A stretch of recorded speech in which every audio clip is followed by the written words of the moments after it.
All right, everyone, we're going to start. Just before we get going, something we often forget is to thank the people who made this event work, especially back there in the corner, the audio-visual people. I said to them earlier, it's like insurance. If nothing goes wrong, we don't even know they're there. But let one thing go wrong, and we know they're there. But you've been doing an exceptional job, so thank you so very much. Our next speaker, Sipho Chabalala, we've seen him on stage already from Coca-Cola Company. He's going to speak to us about using chatbots to improve customer experience. Please welcome him with me. Thank you.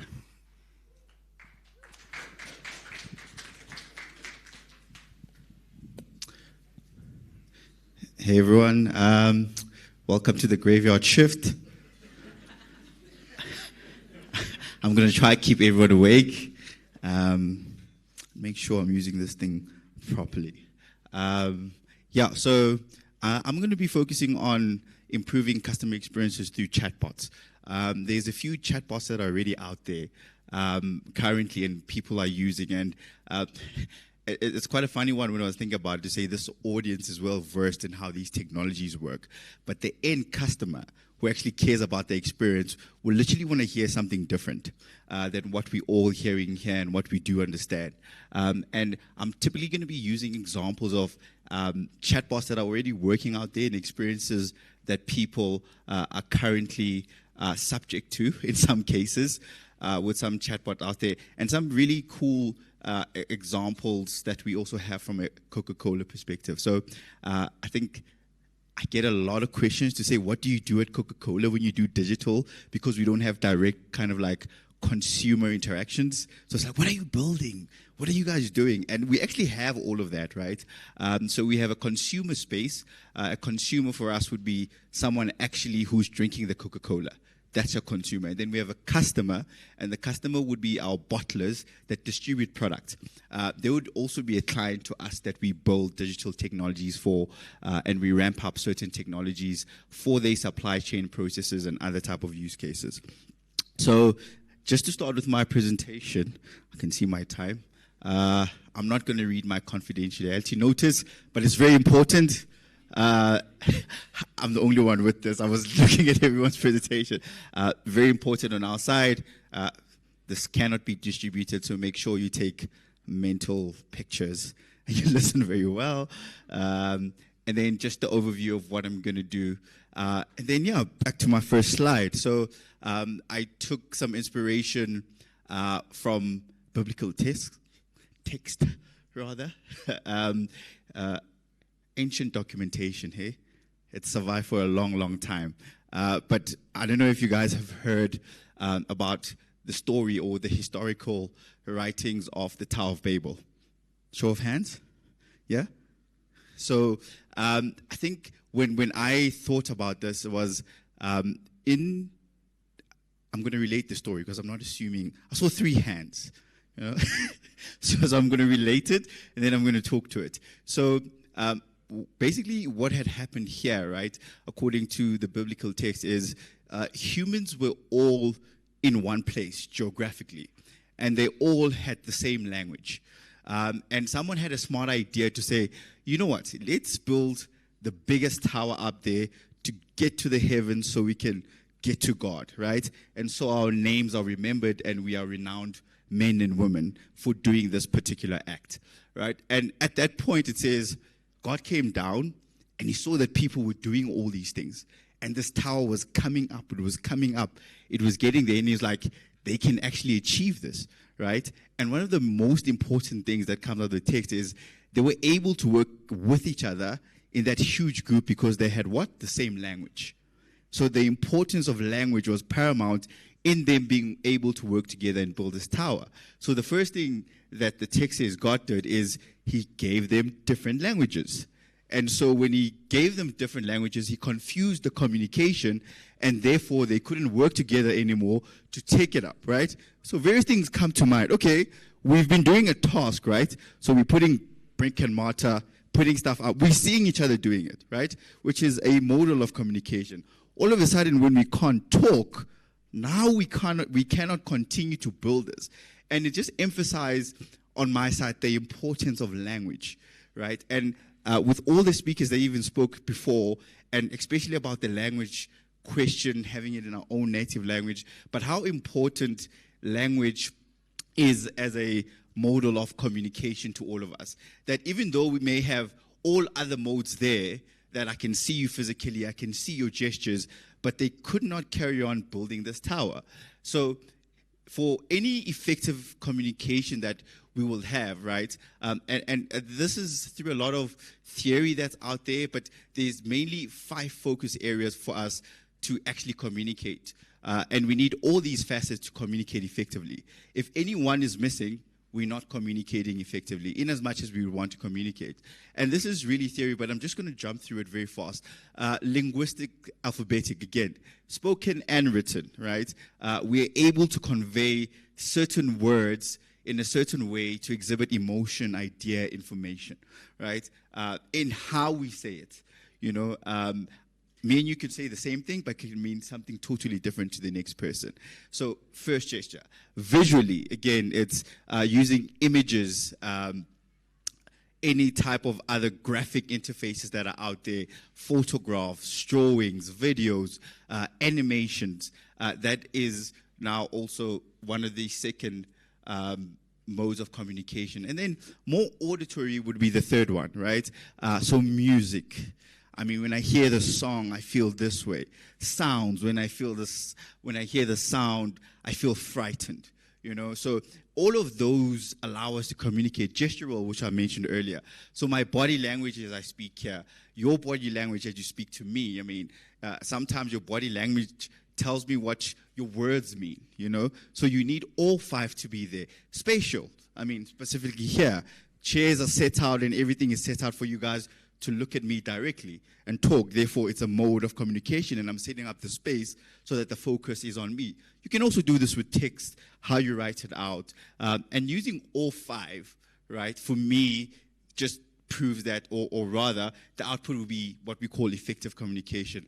Now, if you look at all of these 5, our messaging platforms that we have, whether it be Facebook Messenger, iMessage, WhatsApp, have succeeded to different extents to have all of these, right? So linguistic, I mean, we can type, we can send voice notes from an oral perspective on WhatsApp. We can send visuals, you know, things like little GIFs, you know. So instead of people responding to you to say, that's funny, they'll send someone rolling on the floor. That means it's really funny. Than just a smile, you know? So you are able to do this all through conversational platforms today, and that's why they become a very, very viable channel to do business, because we can communicate effectively using all these modes that are available. And so now everyone is coming onto these platforms to say, okay, how do we now use this platform for sales, like the guy mentioned earlier, for support centers, like other customers are using, or general engagement, or more important things like the speakers that left spoke about, to help with issues that relate to how we live as humans and what is affecting us, and give that access to the people, right? And I was just thinking of one example when one of the guys was talking here, where someone is saying they want to commit suicide, is that if you have someone on the other side using language and audio, it will be much better than AI just coming back with the text, because you can hear the concern of the person and hear the words and everything else, and that could be probably more effective, but still done on a messaging platform. So they give us this broad spectrum of the multimode of communication that we could do from the platforms. So I just want to take you also through just thinking about that, the rise of chatbots, basically because this platform can all offer these multi-modes of communications that we've gone through.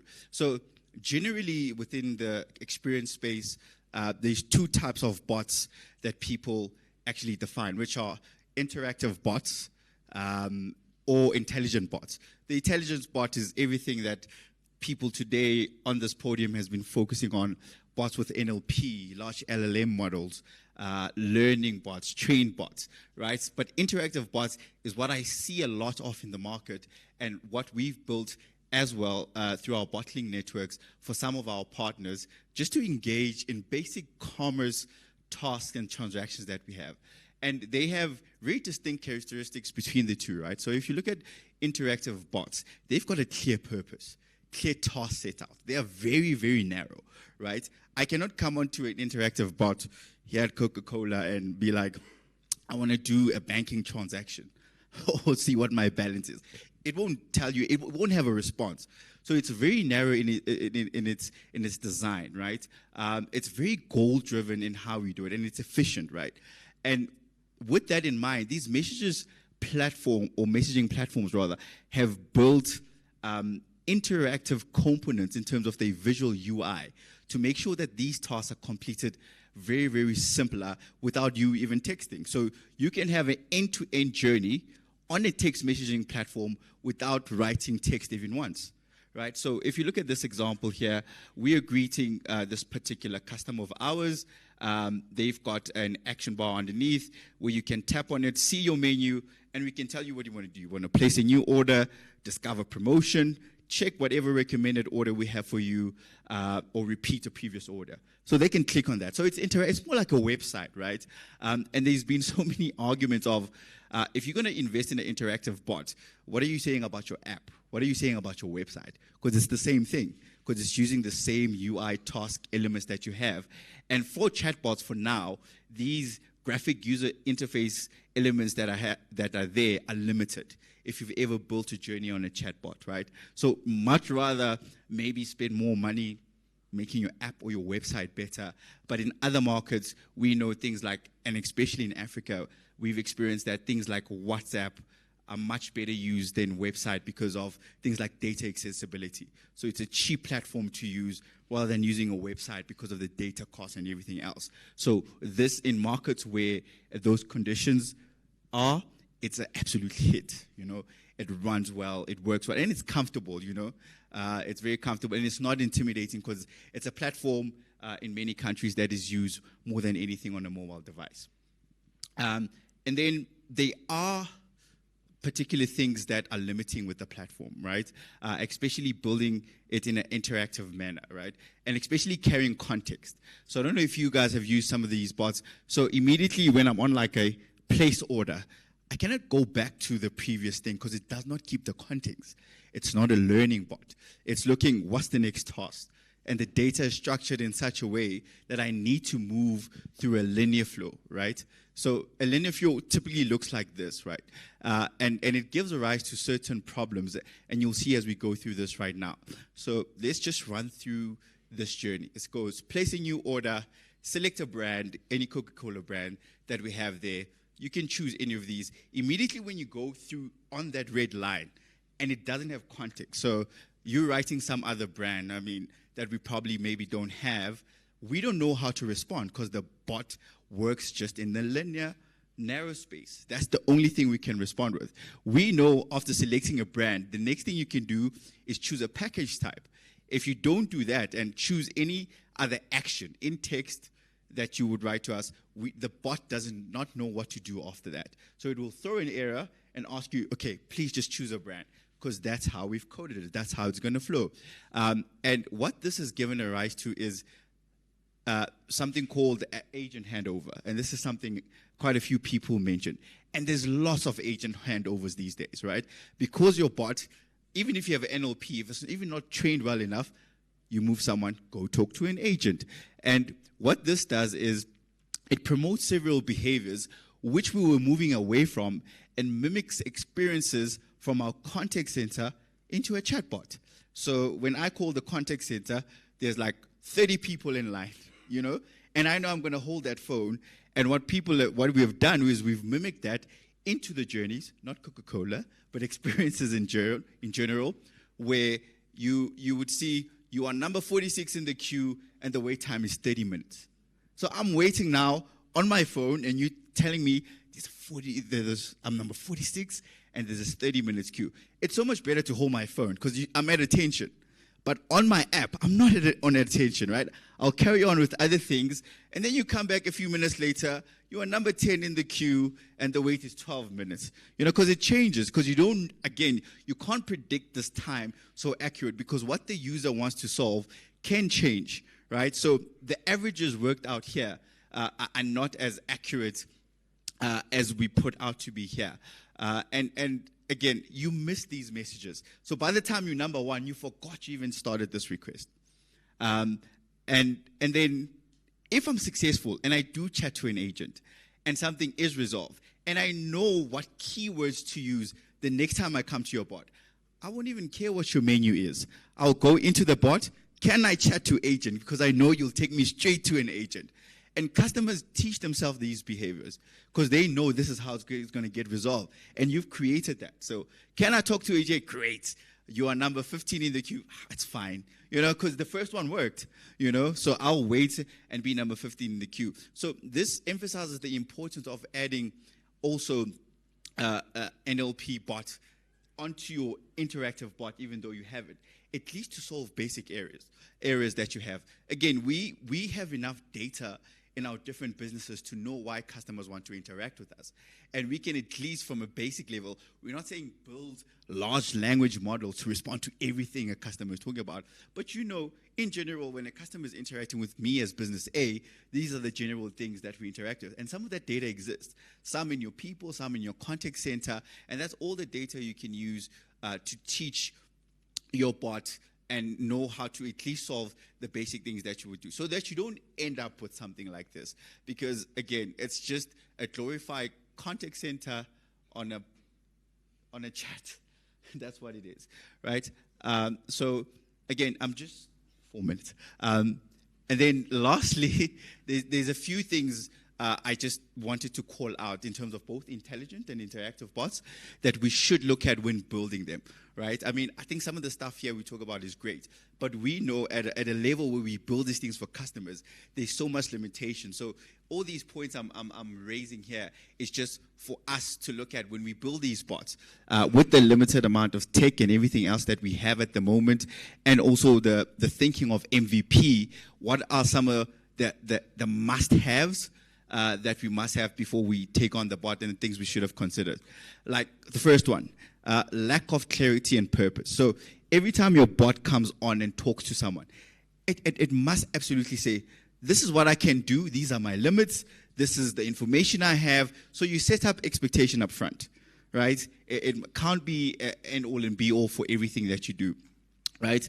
Long-winded responses, especially for intelligent bots. So if you have this massive amount of information and your bot cannot really give responses with a very succinct and drive the point home to what the user asked, you have these long essays that you have to read. And that's not what users want to see, right? They want to see that the bot understands the information, they understand what they're responding with, and you have your response there and information that you can use.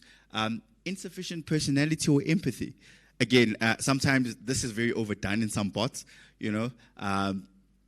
specifically around things like how you name your bots and all sorts of things, and the tone. There are other bots that have none of this. They're very robotic, not inviting for you to engage. So having a personality this day, and very important is keeping that personality consistent across whatever use cases.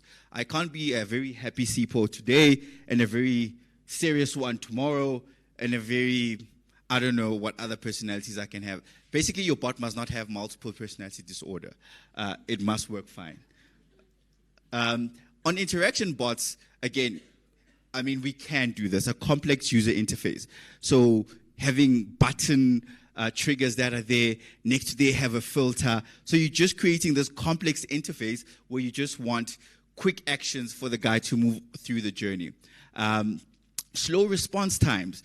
Like your engineering at the back of this bots needs to be really great, right? Because it's conversational. Unless you're blue ticking someone, you generally expect someone to respond immediately when they read your message. And no one expects your bots not to be available. So it must absolutely respond as quickly as possible. Context we spoke about earlier. I won't really focus on that. And then a consistency in your design as well, right? Especially with all these new UI elements that are there. Have a good design team. Know how to put these things together. I mean, Meta and all these guys will give you a library of all of these things, but it doesn't mean you have to use absolutely everything that's there. If you are using lists for stuff for content which is more than 10 items, carry on using lists for the rest, right? Don't use different things. So a lot of some of the design language stuff we've learned from websites and apps, we should replicate those experiences on our interactive bots. I think I have 51 seconds. That's my time. We will take questions, but these are the stuff for basic bots that are out there, and for us to engage with our customers and some of the stuff we're trying to achieve with bots from our different businesses. These are the various things I think we should focus on. Is there 2 more minutes? Okay. Now I have to think what to say. Yeah, I think also very, very importantly in our journeys, and this was a point mentioned earlier, and I want to emphasize on this, it's very important to evolve.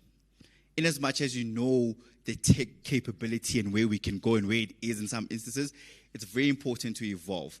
There was something that triggered something very important, is that if you have an interactive bot, you're striving to get to a point where you have an intelligent bot. But all the learnings you're going to get from this interaction bot will give you a quality and intelligent bot when you get there, when you've invested in NLP tech and large language learning models. So take your time with being there, learn from what the users are doing on your current interaction bot. So by the time you get to building intelligent bots, it's as swift as possible, and you know what to handle, and you can start then focusing on like maybe lots of, I call them Star Trek features because it's still on Star Trek. We haven't seen some of this stuff. So focus on solving those basic human elements. Don't try and adopt every technology at that time that you need to use. Fit for purpose, evaluate it, test it. Yeah, and that's my time. Thank you. Well done. I've got a question, and if you're not at liberty to answer it from a corporate... Probably not. Yeah, exactly. Okay. You must let me know. But to what extent that you and your team utilize global initiatives from the greater Coca-Cola company, so in the US, for instance? Yeah. Or did you do it all from scratch? And how did you, if it was the form, in other words, there was already a platform, guidelines, etc., I assume you obviously needed to work on local market conditions, languages like we've been speaking about today. No, absolutely. So we run in a closed ecosystem, and obviously we have global capabilities. So with whatever technology, including chatbots, we will always look internally first what we have available. And if the tech already exists out there, the chatbot already works, we would replicate it. And that's absolutely the model that we would follow as well. If it's not out there, we would go out to find something. But with some of our bots that we already have out there, we use that model with some very different models. So it depends on the market that's there. And with some of the partners we've been working on, some are very market specific. Some we can use our global solution. And the market-specific one is where very cultured areas, they don't use English, you know, they're very specific to what we do. And normally in those type of markets would look for a partner that knows that market well, whether they're in that country or not. And then obviously their solution would come with the right language and everything else because that's their market that they operate in. So it's a mixed bag, but we absolutely do use global capabilities internally to do some of the stuff, even for an African market. Okay, 1 or 2 brief questions maybe. We are in the final stretch. I think my question was answered slightly. In South Africa, you've got, you know, your tuck shops and your small informal traders. Are those your customers? And what has the utilization or usage adoption of this chatbot been in that space? I think my second question really just talks to how do you also get those informal traders or you know, spaza shops to start using digital payments, which is where the technology is going. I'm talking from a banking perspective. That's why I'm talking digital payments and mobile payments. Are you looking into that space as well? I'm calculating what I can say and not say. NDA. Yeah. So I'll tell you what we have live, right? And because we have an Africa focus, I'm not going to talk about South Africa. So we have one of our bots in Kenya. Again, 2 spaza shops, small dealers on the side. I forgot the name now. They're not spazas. They got a nice name, but I forgot the name. I have to remember so many names. You can imagine how many African countries are there. But it's working really well. And for the reason, based on the reasons I mentioned earlier, accessibility to WhatsApp and data costs, right? They really adopt these I'm going to call them puzzle shops, very quick, and we are seeing good results, right? One of these bots have been live for a couple of months, but the results to some of them are really surprising also to us. But that just shows the case for chat commerce in Africa and what these platforms can do. And we absolutely have platforms in Kenya, again, I'm just going to mention Kenya, where we have payments, mobile payments though. So we've got M-Pesa running on them, and it works really well. And we're looking to expand on what we can do there. And some of the platforms are not even to puzzle shop, they're directly to a user. We don't have such here in South Africa as yet, but we do have platforms where our brand is so loved that people just go on it, buy it, and it comes directly to their home. It's tough working for one of the best recognized brands in the world. Absolutely. Just lastly, looking at the way you started your talk, can I call you Muruti? No! Oh. Pastor?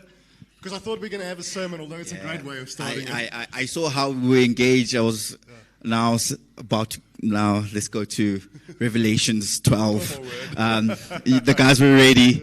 No. It was a fantastic talk. So natural. Really well done. Please give Thank him you so much. a hand with me. Thank you, Sipho.